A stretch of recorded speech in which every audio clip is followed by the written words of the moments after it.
Je vous salue dans le beau et précieux nom de notre Seigneur Jésus-Christ. Prions. Seigneur, nous voulons te dire merci. Nous bénissons ton nom pour ta grâce, pour tes bienfaits dans notre vie. Nous prions que ton Esprit Saint dirige toutes choses. Que tout auditeur, tous les auditeurs, Seigneur, soient éclairés au nom de Jésus-Christ. Qu'ils passent des ténèbres à l'admirable lumière de Dieu, de l'esclavage de Satan à la liberté de Dieu en Jésus-Christ. Merci Père de nous avoir exaucés. Au nom de Jésus, nous avons prié. Amen. Alors nous continuons notre message. Et toujours pour te dire que tu dois chercher Dieu avant qu'il ne soit trop tard. Pourquoi chercher Dieu maintenant que tu es vivant avant qu'il ne soit trop tard?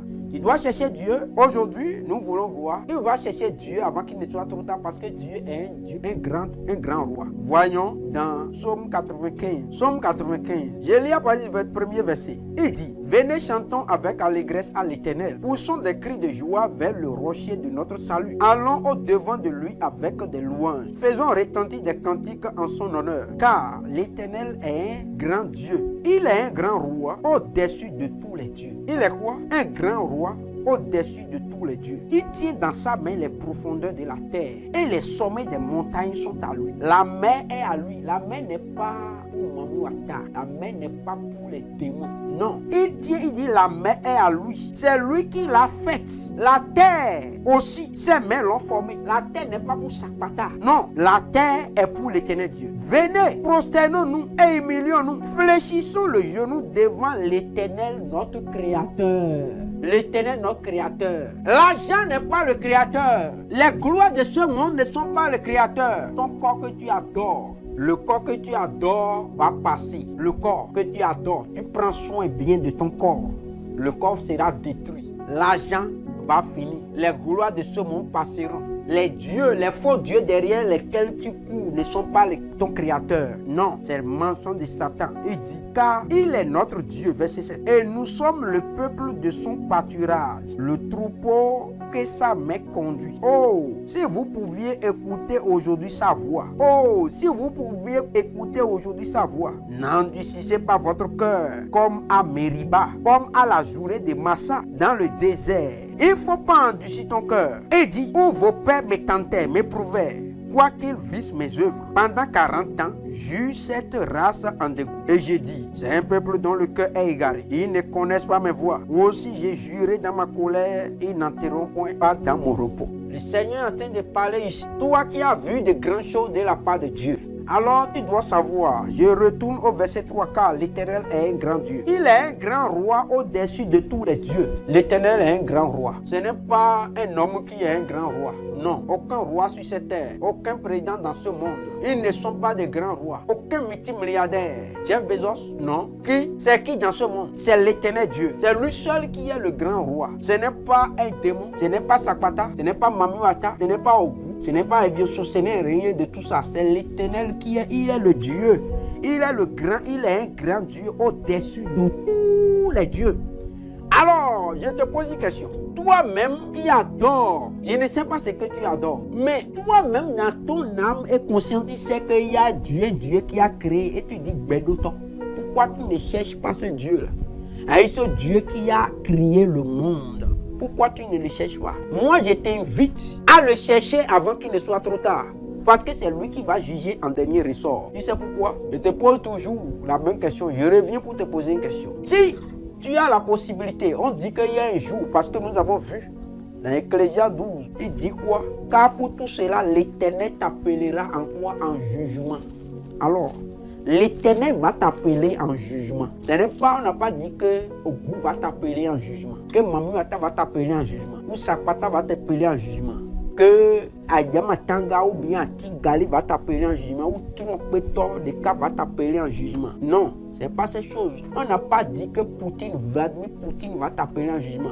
Ou bien le président d'un monde. Parce que le président, qui est aussi grand que soit sa puissance, lui-même va mourir. C'est pas eux qui vont t'appeler en jugement. Non. Même si n'importe quel tribunal de ce monde t'appelle en jugement, ton jugement serait un jugement passager. Parce que tu vas mourir. Le juge qui t'a jugé ici aussi va mourir. Le procureur va mourir. Le commissaire qui a fait ton PV aussi va mourir. Tout le monde va mourir. Mais tous, vous allez vous retrouver devant un juge incorruptible, un juge qui ne regarde pas la richesse ou le niveau d'instruction de telle ou telle personne pour juger, qui ne regarde pas l'appartenance à tel club ou à tel réseau pour juger. Non, un juge juste, il va t'appeler en jugement. Et maintenant, pendant que tu es vivant, tu as la possibilité de devenir ami de ce juge. Maintenant, si tu as la possibilité de devenir ami de ce juge, je te pose une question.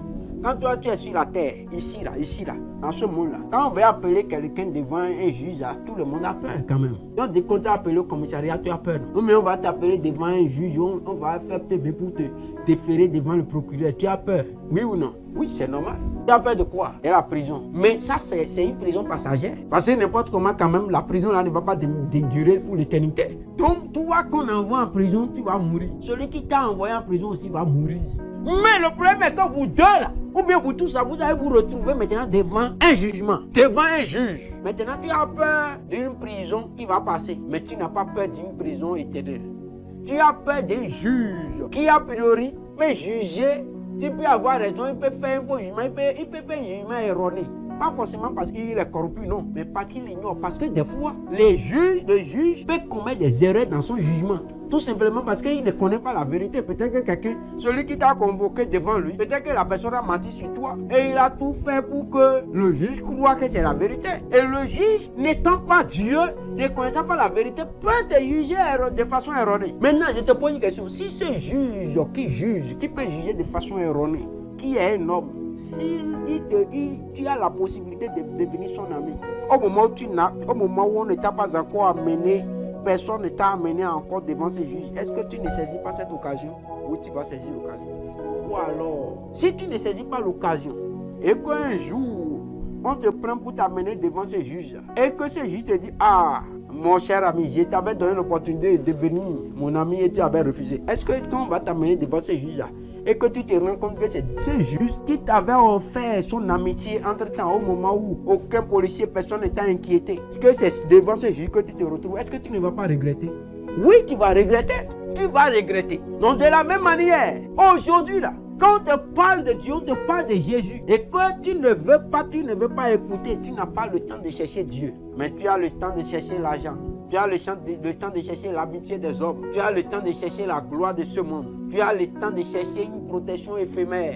Mais tu n'as pas le temps pour ce Dieu éternel qui est un grand roi. Laisse-moi te dire une chose. Penses-tu que tu ne vas pas regretter le jour où tu vas te retrouver devant ce juge, devant ce Dieu qui est un grand roi? Et en ce moment, tu vas te rendre compte que c'est lui qui veut te juger. Ce serait trop tard. Alors, voilà la première raison pour laquelle tu dois chercher Dieu, parce qu'il est un grand roi.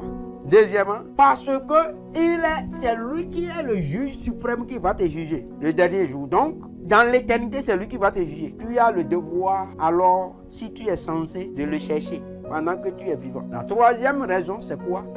Lui, il est un Dieu, la Bible dit qu'il est un grand roi. Alors, un roi fait quoi? Un roi règne. Dieu veut régner. Alors, il veut régner sur qui? Il veut régner sur l'homme. Mais tu as laissé celui qui est un roi éternel et tu t'es mis sous la domination des rois passagers. Au lieu de chercher à ce qu'un roi puissant, un roi infaillible, un roi immortel règne et domine sur toi, il accepte facilement et tu te bats pour être sous la domination finalement d'un roi passager. Quels sont ces rois passagers sous lesquels les hommes se placent sans le savoir? Premièrement, peut-être c'est l'argent. L'argent est devenu ton roi, mais il va partir. C'est les diplômes. Le diplôme est devenu ton roi. C'est les richesses de ce monde. Les richesses sont devenues ton roi. Ou bien, c'est un homme qui est ton roi. C'est un homme devant qui tu trembles. Il est ton roi. Et tu te bats pour le roi. Un roi mortel. Un homme sage doit se battre pour un roi immortel. Je suis sage et je t'invite à devenir sage. Car les sages cherchent Dieu. La Bible dit que les sages, les intelligents, ils cherchent Dieu. Les insensés ne cherchent pas Dieu. Si tu es sage, tu dois chercher un roi immortel. Alors tu vas chercher à adorer un Dieu immortel. Car la Bible dit que les dieux qui n'ont point fait les cieux et la terre disparaîtront. Les dieux que tu adores là. Tu sais, malheureusement, les gens pensent que c'est un fétiche que tu as mis là, et devant lequel tu vas t'agenouiller seulement qui est idole. Non. L'idole, c'est toute chose que tu élèves au-dessus de Dieu. L'idole, c'est toute chose qui est élevée au-dessus de Dieu. Toute chose qui a pris la place de Dieu dans ton cœur. Toute chose que tu aimes plus que Dieu. Ça veut dire quoi? Je vais t'énumérer quelques idoles. Toi-même, tu es devenu une idole pour toi-même. Les hommes sont devenus des idoles pour eux-mêmes. En sorte qu'ils s'aiment l'homme est devenu une idole pour lui-même. D'abord, c'est ça le problème. Et ça qui engendre l'orgueil. Et ça qui crée tous les problèmes que nous avons dans ce monde. Le narcissisme. Parce que les hommes s'aiment plus que toute autre chose. Ils s'aiment plus que Dieu. Et pourquoi ils n'ont pas le temps pour Dieu? Ils ne peuvent faire aucun sacrifice pour Dieu. Oui, ils s'aiment. Les hommes, c'est pourquoi c'est rare aujourd'hui de trouver des hommes qui adorent Dieu en esprit et en vérité. Pourquoi? Parce que quand ils viennent vers Dieu, ils ne viennent pas vers Dieu avec de bons motifs. Non, ils ne viennent pas vers Dieu parce qu'ils aiment Dieu. Ils ne viennent pas vers Dieu parce qu'ils sont reconnaissants envers Dieu. Le simple fait que Dieu leur ait donné la vie, c'est une grande chose. Où sont ceux qui aiment Dieu aujourd'hui? Où sont ceux qui cherchent Dieu? Oh, c'est facile pour les hommes de donner allégeance à des hommes. Oh, de faire l'éloge des hommes, de faire l'éloge des rois mortels dans ce monde, de faire l'éloge des présidents mortels, de faire l'éloge des ministres mortels, de faire l'éloge des princes mortels. Mais ils n'ont pas le temps de faire l'éloge de Dieu. Bien au contraire, ils se moquent de Dieu. Oh, mais si cet homme ne se moque pas de Dieu, c'est qu'un homme aura semé, il le moissonnera. Celui qui a semé pour sa chair moissonnera de la chair la corruption, c'est-à-dire quoi? La destruction. Tu n'as pas le temps de semer, tu n'as pas le temps pour Dieu. Mais faire l'éloge des hommes, c'est facile. On est prêt à rester pendant des heures et des heures. Vous voyez, c'est facile qu'un président, un candidat, un homme, quelconque puisse vous faire programme pour que vous veniez l'attendre. Et les gens peuvent l'attendre de matin 7h jusqu'à 17h. Et ils ne bougent pas, ils sont là. Mais lorsqu'il s'agit de Dieu, oh, il s'agit de Dieu. Déjà, ils vont là. Ils sont en train de regarder là. Ils regardent là. Ils regardent là. Non. Le message a trop duré. Oh, Seigneur Jésus. Le message a trop duré. Le message a trop duré. Ah, ils vont dire non, si c'est trop là, moi, si j'écoute trop, c'est 15 minutes ou 30 minutes. Oh, il est trop intellectuel. Il est trop intelligent. Il est trop occupé. Il a trop d'affaires. Oui, tu as trop d'affaires. Tu es trop occupé. Tu n'as pas le temps pour Dieu, tu as trop d'affaires. Hé, mon frère, tu as trop d'affaires. Sache que tu vas laisser ces affaires un jour. Et tu vas laisser ces affaires un jour. Le Dieu pour qui tu n'as pas le temps, tu vas le rencontrer. Mais pense à ce jour terrible. Que diras-tu à un Dieu pour qui tu n'as pas le temps pendant que tu es encore vivant? Et que ce Dieu te dira, mais tu avais le temps pour tes affaires, tu n'avais pas le temps pour moi. Mais où sont tes affaires maintenant? Comment tu vas faire? Tu vas retourner ici pour chercher les affaires, non? Tu vas retourner pour chercher les affaires. Oh, je t'imagine devant ce Dieu, pendant que les gens sachent une chose. Ton argent là, dans le compte en banque là, personne ne va faire, même si on écrit les chèques, on met tout pour déposer dans ton cercueil là.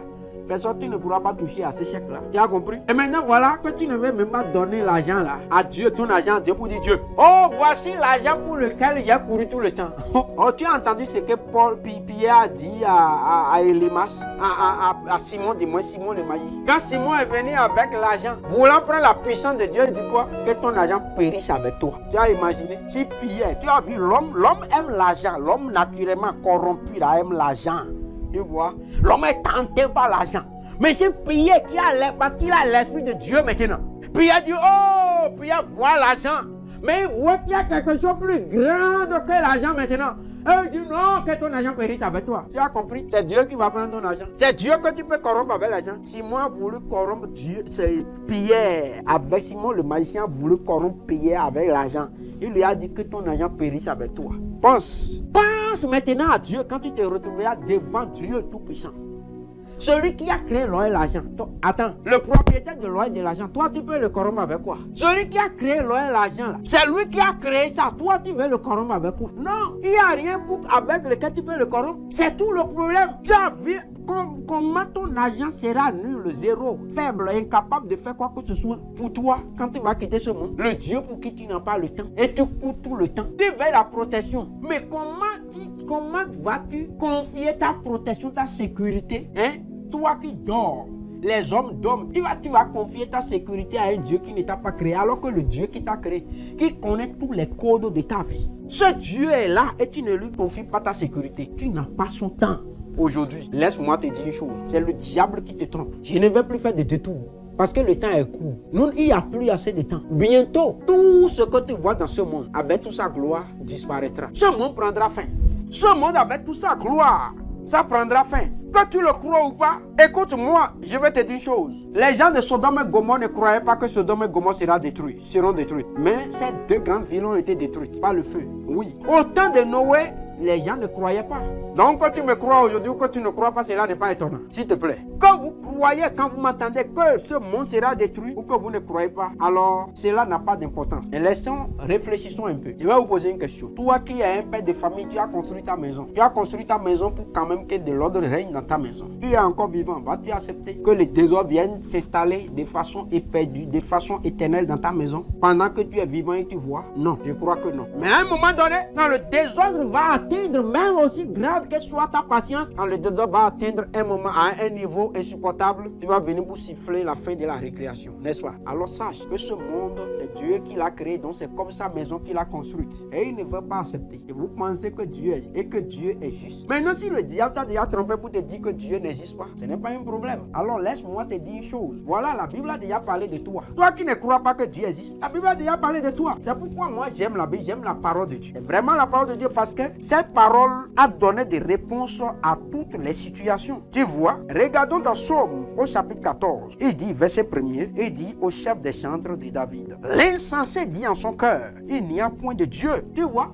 Donc, quand toi tu dis qu'il n'y a pas aucun, lui a dit que ce Dieu existe, tout ça là, tout ce que lui dit, écrit là. Oui, d'accord, tu es en train de dire ça. Maintenant, sache que tu es un insensé. La Bible dit que tu es un insensé.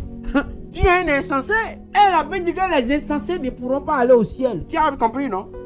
Tu connais là où se trouve, tu vois, les insensés, les fous dans ce monde-là, tu sais où on les met, non? On les met dans chaîne, tu as vu? Donc c'est un prélude de quoi? C'est une image de ce qui va se passer quand tu es un insensé. Parce que tu ne reconnais pas l'existence de Dieu. On te parle de Dieu, tu dis, oui, qui lui a dit ça là? Oh, il y a plusieurs, vous avez donné tous les noms qui existent sur cette terre à votre Dieu, à vous. Mais sachez une chose, le Saint-Esprit a déjà donné la réponse dans Actes au chapitre 17. Alors, qu'est-ce qu'il dit dans Actes des Apôtres au chapitre 17? Il dit, le Dieu, verset 24, le Dieu qui a fait le monde et tout ce qui s'y trouve, étant le Seigneur du ciel et de la terre, n'habite point dans des temples faits de main d'homme. Ce Dieu ne veut pas habiter dans des temples faits de main d'homme. C'est toi l'homme, toi cet homme qui m'entend, toi cette femme qui m'entend.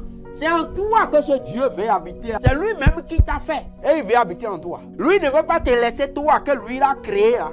Et il ira habiter dans quelque chose que toi tu as fait avec ta main. Tu te trompes.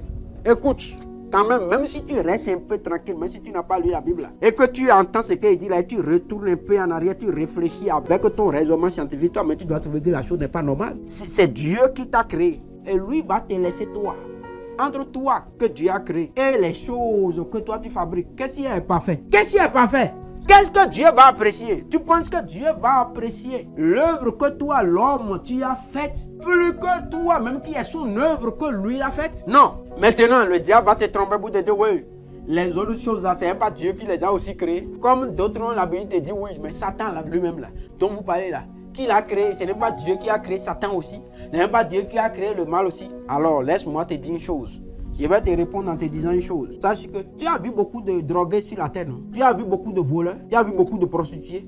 Dis-moi un seul jour, une femme qui a mis au monde un enfant et qui a dit que, ou bien un homme et une femme, un couple qui en voulant mettre au monde un enfant, on dit qu'ils veulent mettre au monde un drogué. Ils veulent mettre au monde un voleur. Ils veulent mettre au monde un braqueur. Ils veulent mettre au monde une prostituée. Tu n'as jamais vu ça? Non. Donc, mais quand l'enfant est né, ses parents ne vont pas lui donner. Tu penses que la plupart de ceux qui deviennent drogués, prostitués ou voleurs, que c'est parce que les parents les ont éduqués sur la voie du vol pour qu'ils aillent voler, pour qu'ils deviennent des voleurs? Non. Mais le père envoie son enfant à l'école parce qu'il, lui, dans son grand souhait, il veut le voir devenir un homme respectable et respecté demain. Un homme sérieux, un homme honnête, un homme digne, qui va faire sa fierté. C'est pourquoi lui, il l'envoie à l'école. D'abord, en le mettant au monde, il le met au monde pour qu'il devienne un enfant qui fera sa fierté. Et quand il lui donne l'éducation, c'est pour qu'il lui fasse sa fierté. Mais le problème est que l'enfant a le libre choix, a le choix quand même de suivre la voie de l'éducation qu'on lui donne, ou de suivre pour devenir un homme sérieux, ou de suivre la voie de la méchanceté, la voie du vol, la voie de la drogue. L'enfant est libre de choisir. C'est exactement ce que Dieu a fait. Tu es libre de choisir. Dieu t'a donné la liberté de choisir. Mais tu ne dois pas faire de cette liberté une excuse pour faire ce que tu veux. Non, c'est de ça il s'agit. Alors, ce Dieu-là n'a pas voulu, il dit, ce Dieu-là ne peut pas habiter dans des temples faits de main d'homme. Il n'est point servi par des mains humaines comme s'il avait besoin de quoi que ce soit. Lui qui donne à tous la vie, la respiration et toutes choses. Il a fait que tous les hommes sortis d'un seul sang habitaient sur toute la surface de la terre, ayant déterminé la durée des temps et les bornes de les demeures. Il a voulu qu'ils le cherchassent, le Seigneur. C'est pourquoi il a dit, cherche Dieu. Il a voulu quoi? Verset 27. Il a voulu qu'ils le cherchassent et qu'ils s'efforçassent de le trouver en t'entendant, bien qu'il ne soit pas loin de chacun de nous. Ça veut dire quoi? Tu comprends ça? Ça veut dire qu'il ne faut pas te borner dans ta religion pour dire que oui, oh, c'est la religion dans laquelle mes parents m'ont fait naître. Je vais te poser une question. Si tes parents, tu es né là, tes parents étaient des analphabètes, pourquoi toi tu ne dis pas que comme mes parents sont analphabètes là, je suis né dans l'analphabétisme, je vais grandir dedans et mourir dedans? Pourquoi toi tu veux connaître le papier? Tu es né et tes parents sont pauvres. Pourquoi tu n'as pas dit que je suis né, j'ai vu mes parents pauvres, je les ai vus dans la pauvreté, moi-même je vais mourir pauvre, je vais demeurer dans la pauvreté? Pourquoi tu ne fais pas ça? Maintenant quand il s'agit de l'adoration de Dieu, puisque tes parents t'ont fait naître dans une religion et tu penses que c'est la religion. Il ne faut pas confondre la religion et l'adoration de Dieu. Non, l'adoration de Dieu, c'est de développer une relation intime entre ton Créateur et toi. Alors, entre ton Créateur et toi, et non entre un système établi par des hommes, avec des dogmes que tu appliques. Et que toi-même, tu es conscient dans ton fond intérieur. Des fois, si tu arrêtes pour réfléchir, mais parce que le diable vous a déjà trompé. Alors, je vais commencer maintenant par faire décryptage, religion par religion, pour pouvoir te montrer pour que tes yeux s'ouvrent. Pour que tes yeux s'ouvrent. Pour que toi-même tu te rendes compte de la gravité. Parce que quand on te parle, tu dis que oui, moi je suis déjà chrétien. Non. Qui t'a dit que tu es déjà chrétien? Est-ce que tu penses que c'est ce que ça veut dire être chrétien? Ou bien tu veux demeurer dans la religion? Et le dernier jour, le Seigneur va dire, il ne te connaît pas. Mais il a dit quoi? Il a voulu que les hommes le cherchassent le Seigneur. Dieu veut que les hommes le cherchent. C'est ce qu'il veut. Mais si tu ne l'as pas cherché, c'est ce que lui veut et que tu n'as pas cherché, tu quittes ce monde. Tu as compris ce qui va se passer avec toi. Dieu n'a pas dit qu'il faut venir chercher enfant. Tu vois comme il y a des prédicateurs aujourd'hui qui vont dire venez prendre les bébés. Non. Tu as vu? Venez chercher enfant. Oh, venez. Voilà, on a un programme où il y aura. Oh, les affaires seront débloquées. Voilà ce que les gens cherchent aujourd'hui. Ils ne cherchent pas Dieu. Beaucoup de ceux qui disent qu'ils vont à l'église, ils vont faire ceci, cela, ils ne cherchent pas Dieu. Mais si tu vas à l'église pour chercher un enfant, ou bien pour chercher la prospérité de tes affaires, mais tu fais quoi de différent par rapport à celui qui va chez le féticheur? C'est la même chose que vous faites. Voyez, celui qui va chez le féticheur là, les choses que toi tu cherches là, c'est la même chose que lui va chercher chez le féticheur. Et très souvent, il a ces choses-là plus rapidement même. Là-bas, tu sais pourquoi? Parce que c'est le diable qui trompe les gens avec ces choses, la séduction. Le diable séduit, la séduction des richesses. Tu sais ce qu'il a fait, non, avec Jésus, non? Il a dit à Jésus, non?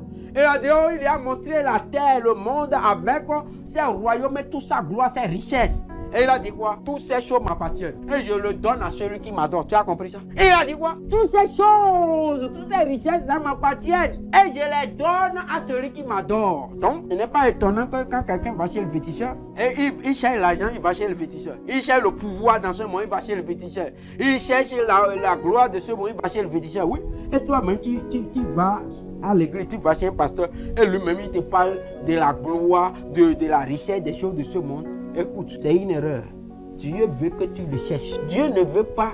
Écoute, toi, mais il faut mettre-toi à la place de Dieu pour voir. Si quelqu'un vient vers toi et commence à te dire que oui, la personne commence à faire tes éloges, tes éloges, vanter tes mérites, tout ça là. Et tu sais que la personne là, il est en train de vanter tes mérites, non pas parce qu'il t'aime, mais parce qu'il aime ton argent, ce qui est auprès de toi, il veut prendre. Toi, tu seras fier de cette personne.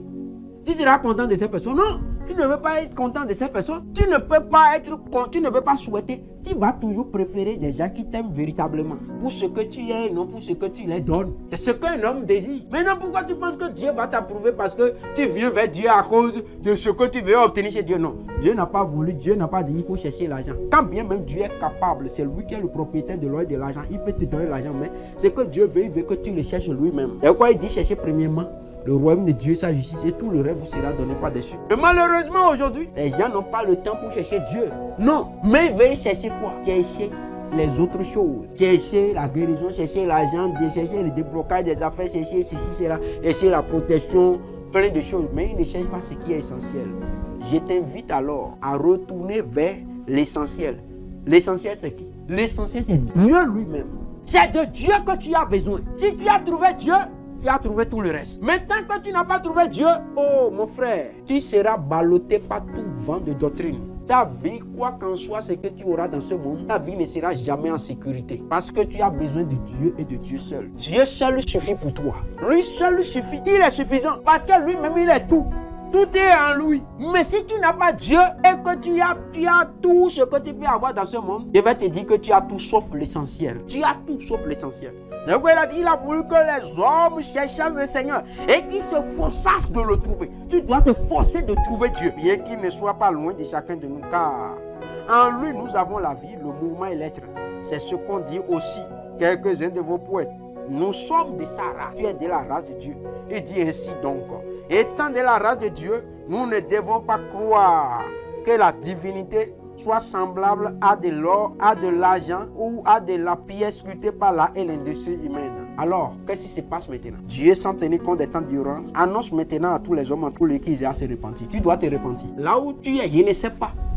Le temps que tu as déjà gaspillé sur la terre à chercher des autres choses et ne jamais chercher Dieu, tu n'as pas le temps pour Dieu. Je vais te demander maintenant. Tu dois donner, tu dois pouvoir prendre un engagement pour donner au moins 10% de ton temps à Dieu. Imagine-toi, il y a 24 heures dans une journée. Si tu pouvais donner 10% seulement, 10% seulement de ton temps à chercher Dieu, à lire sa parole, à le chercher, à parler avec Dieu, pense à ce qui va se passer. Je te dirai dans la suite ce qui va se passer lorsque toi, tu vas prendre l'engagement vraiment de te consacrer à ce Dieu.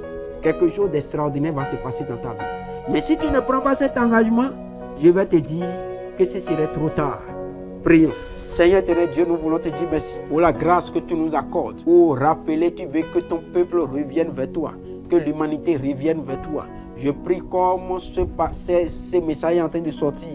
Seigneur, que tous ceux qui l'entendent, que les consciences soient interpellées et qu'ils reviennent à toi. Et qu'ils t'adorent en esprit et en vérité. Et que tu ne les surprennes pas. Quand le jour où ils vont te rencontrer dans l'éternité, qu'ils ne soient pas surpris. Je te dis merci parce que tu nous as exaucés. Au nom de Jésus, nous avons prié. Amen.